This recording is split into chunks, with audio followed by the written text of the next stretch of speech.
তো আজকে আমরা বের হয়েছি ডিপ মেশিনে গোসল দেওয়ার জন্য। বাড়ির আশেপাশের দুইটা ডিপ মেশিনের একটাও চালু না থাকায় আমরা একটু দূরে যেটা অবস্থিত সেটাতেই যাচ্ছি সাইকেল নিয়ে।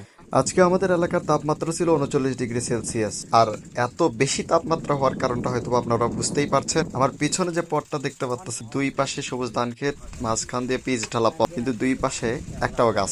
এখানে এখন পর্যন্ত কেউ গাছ লাগানোর কোনো উদ্যোগ গ্রহণ করে না। তবে এবারের বর্ষায় এসপি অ্যান্ড ফ্রেন্ডস ক্লাবের উদ্যোগে আমরা গাছ লাগাইতে যাচ্ছি ইনশাআল্লাহ। তো দেখতে দেখতেই আমরা ডিপ মেশিনের কাছাকাছি পৌঁছে যাই এবং শুরুতেই আমরা যে কাজটা করি সেটা হলো প্রত্যেকের সাইকেলকে আমরা একটি জায়গায় গ্যারেজ করে ফেলি।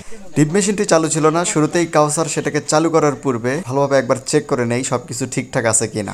সবকিছু পরীক্ষা শেষে কাউসার মেশিনটিকে চালু করে দেয় এবং চালু করার সাথে সাথেই মেশিন থেকে একদম শীতল পানি বের হতে শুরু করে। ঠান্ডা পানি পাওয়ার পর প্রত্যেকের যা অনুভূতি ছিল।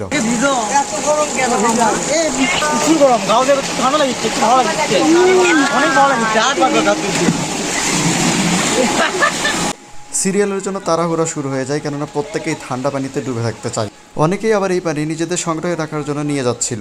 যাই হোক, এরপরে সবাই একে একে আসতে থাকে এই ঠান্ডা পানিতে গা ভেজাতে এবং ফটোশ্যুট করতে।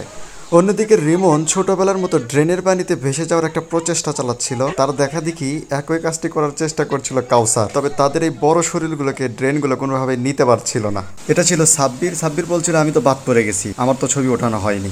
অন্যদিকে এই দৃশ্যটি থেকে সত্যি আমার দুরন্ত শৈশবের কথা মনে পড়ে যায়।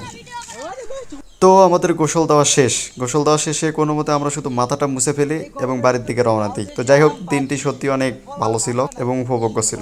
সারাদিন ডুবে থাকি।